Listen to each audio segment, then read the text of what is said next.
Essa relação cama-sono, ela tem que ser muito bem estruturada e muito bem condicionada. Dou exemplo aqui de quem, sei lá, na década de 90 ninguém usava cinto de segurança. Hoje, Uhum. todo mundo que entra no carro já, uma das primeiras coisas que faz é colocar o cinto de segurança.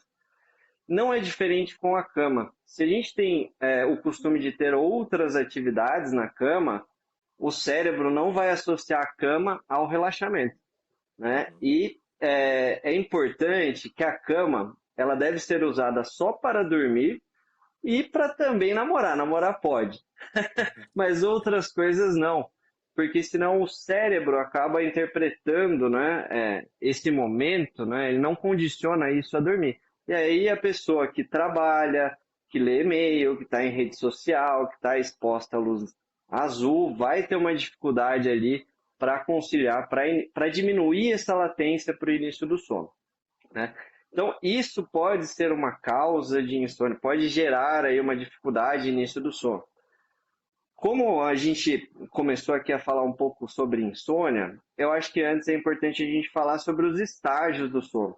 O sono ele Uhum. tem estágios que são com movimentos oculares lentos e nós temos fases com movimentos oculares rápidos.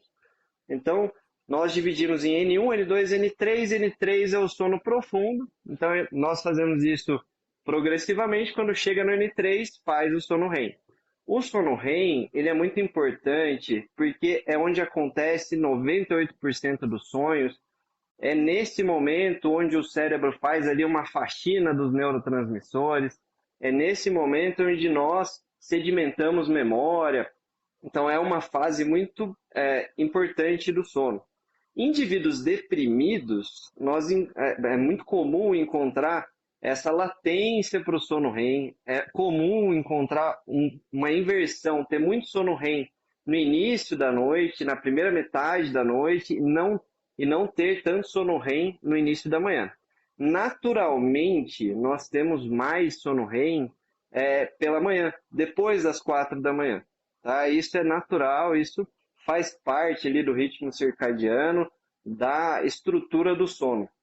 Tá? Então, é um achado que em polissonografia nós conseguimos enxergar também em pacientes deprimidos.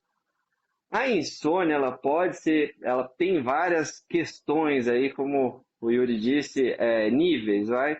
Tem fatores que são precipitantes, fatores que são perpetuantes e fatores que são agravantes.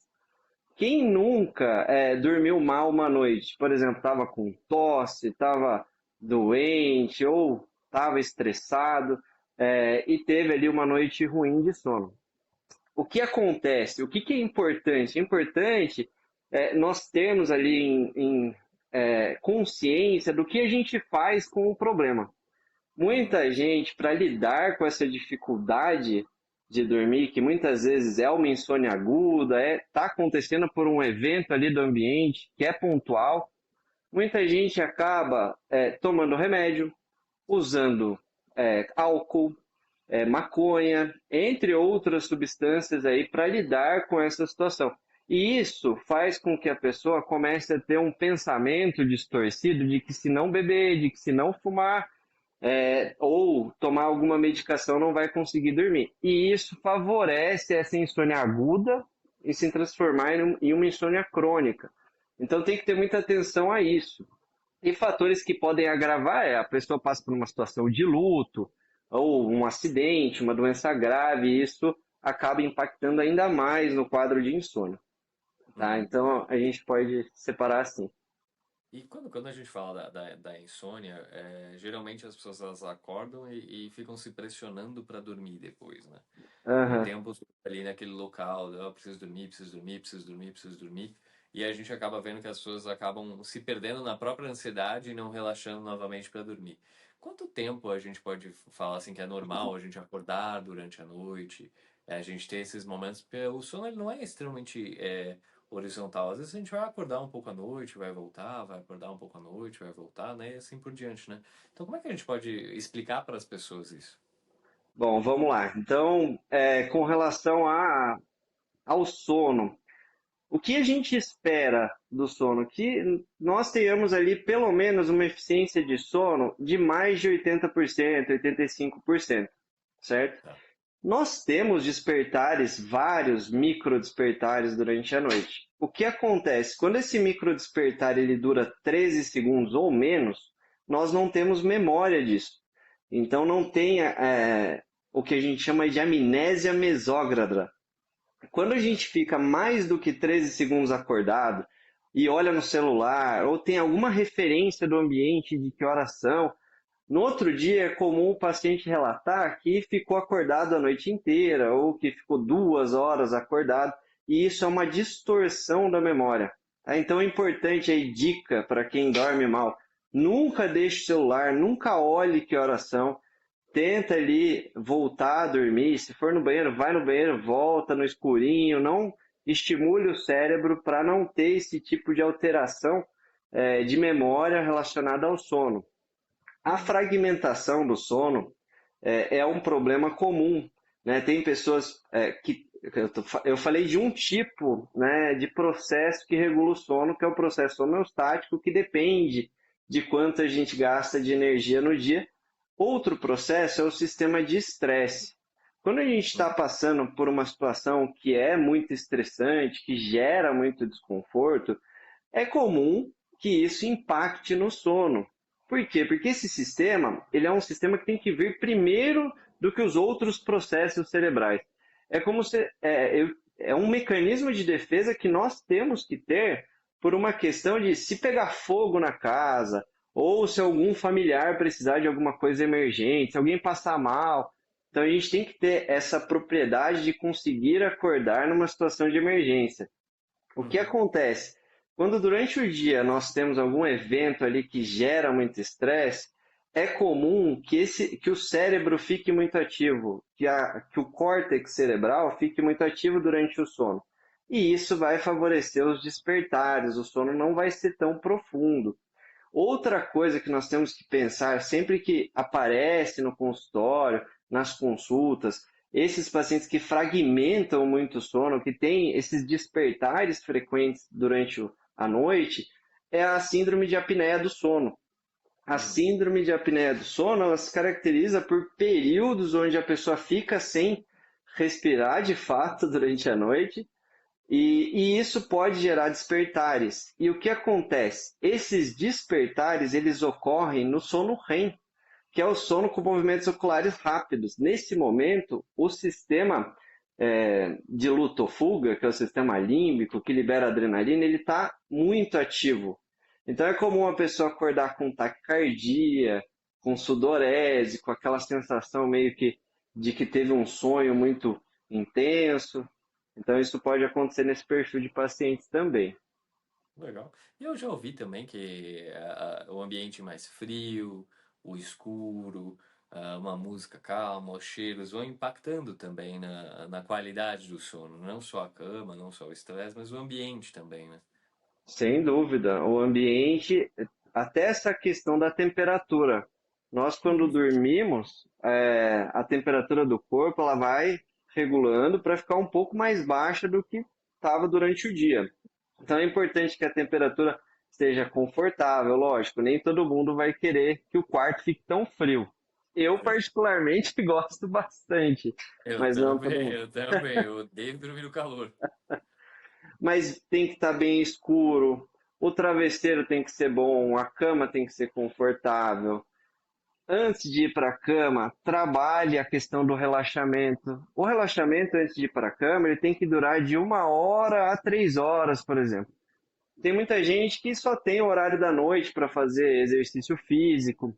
Então tente fazer o exercício físico pelo menos 3 horas antes de ir para a cama, porque isso vai gerar uma ativação cortical, isso vai dificultar o início do sono e também Uhum. vai alterar ali a questão das fases do sono, a arquitetura do sono.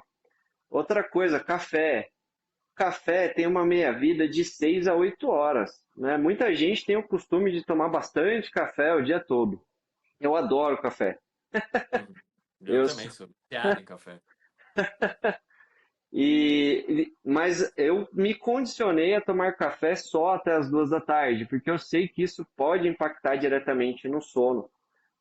Refrigerante, Coca-Cola, Guaraná, chocolate, Então, a alimentação, ela também tem que ser mais leve durante a noite, até porque o intestino, ele para, né? Ele diminui muito a motilidade durante o sono, até para que não aconteça nenhum acidente, né? Já pensou se o intestino funcionasse durante o sono? Sim, ia ser um pouquinho complicado. E até pensando, né, nessas fases, né, tem muita gente que relata que tem muita dificuldade no acordar. Que mesmo que durmam 6 horas, 8 horas, 9 horas, 10 horas, na hora do acordar tem muita dificuldade de ligar, vamos dizer assim, né? E se deixar a pessoa continua dormindo, continua dormindo, continua dormindo. O que que acontece? Porque tem fases, né? E o comum seria acordar depois de 8, 10 horas, né? Seria comum a pessoa conseguir despertar, mas ela não consegue despertar, parece que não vai. É uma excelente questão, muito comum no consultório, né? Uhum, Por um lado, eu vou trazer a depressão mesmo. Pacientes deprimidos, eles uhum. têm essa certa dificuldade. Pode acontecer de fazer parte da síndrome a hipersonia, e pode fazer parte da síndrome também o despertar precoce. Aquela coisa de acordar antes do horário que gostaria de Nas fases. acordar. Tem pessoas que têm uma alteração de cronotipo, que nós chamamos. São Hum, tem pessoas que têm um adiantamento de fase do sono e tem pessoas que têm um atraso de fase do sono. Como que isso acontece? Quem tem adiantamento, dá 8, 9 da noite, tem muito sono, dorme, acorda lá 3, 4 da manhã e fica angustiado, porque está todo mundo dormindo, não tem nada para fazer. Isso é sim. bem comum. Não, é bem comum e difícil de tratar, inclusive, porque vai depender de disposição de luz, enfim. E tem gente que tem esse atraso de fase do sono, que vai ter um sono natural, por exemplo, depois da meia-noite, 1 da manhã, e o fisiológico seria essa pessoa acordar às 9, às 10. Só que, como tem essa pressão social de ter que trabalhar, de ter que, né, desempenhar ali diversas atividades, acaba que a pessoa fica bem sonada nesse momento. E tem outras questões que são importantes de trazer aqui, porque quando a gente avalia uma pessoa com insônia, nós avaliamos o paciente como um todo. Uhum. Então, esse- a primeira coisa que nós fazemos é pedir alguns exames. Muitas vezes isso pode ocorrer em decorrência de hipotireoidismo, de um quadro de anemia, um déficit vitamínico. Então, tudo isso é importante numa avaliação de um paciente é, com esse transtorno aí do sono ou que tem alguma dificuldade com relação a acordar. Mas muitas vezes isso acontece por uma questão de exposição à luz Hum. alterada, né? Como assim, por exemplo? Me explica melhor. Outro processo do sono, eu falei de dois, né? Falei do processo homeostático e falei também do processo de estresse. É o processo circadiano, né? Nós temos um ciclo circadiano. E para regular esse ciclo circadiano, nós dependemos de algumas pistas ambientais, né? Em alemão, eles até usam a palavra Zeibergs, que são sincronizadores, não tem uma tradução 100% para o português.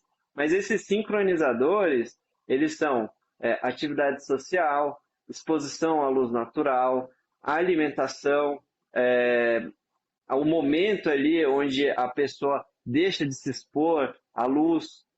Só que o que aconteceu, né, com esse estilo de vida contemporâneo? Antigamente as pessoas elas eram muito ativas quando tinha luz natural, até Uhum. porque não tinha esse tanto de eletrônico, não tinha rede social. Hoje não, e não deu tempo para o nosso cérebro se condicionar a tudo isso. Então, quando a gente à noite tem o costume de responder e-mail, isso gera uma ativação cortical, isso Uhum. gera estresse. Quando a gente começa a mexer em rede social, isso também ativa, libera dopamina, e isso inibe a produção de melatonina. A melatonina, ela vai regular esse ritmo circadiano, que é o Uhum. horário que naturalmente as pessoas vão ter sono e o horário que naturalmente as pessoas não vão ter sono. Quando você se expõe muito à luz de eletrônico, isso confunde o que é asma óptica. E o quiasma óptico manda informação para a glândula pineal para não liberar melatonina, tá? Uhum. Então, é importante condicionar ali o ambiente, como a gente tinha falado, né? Essa redução de estímulo, trabalhar esse relaxamento no período noturno para ter uma noite de qualidade, para não ficar com sono no dia seguinte, para não ficar esticando o sono, o que não faz bem, tá? A pessoa que fica esticando o sono vai fazer aquilo que eu falei da pizza, de deixar a massa mais fina, você não alcança, porque você não tem a pressão para dormir 10 horas. Então, quando você fica 10 horas na cama, isso não é saudável. Eu recomendo que não faça, e não sou eu que estou falando, tá? São os estudos aí, os ensaios clínicos. Não façam isso, porque não tem como compensar essa noite.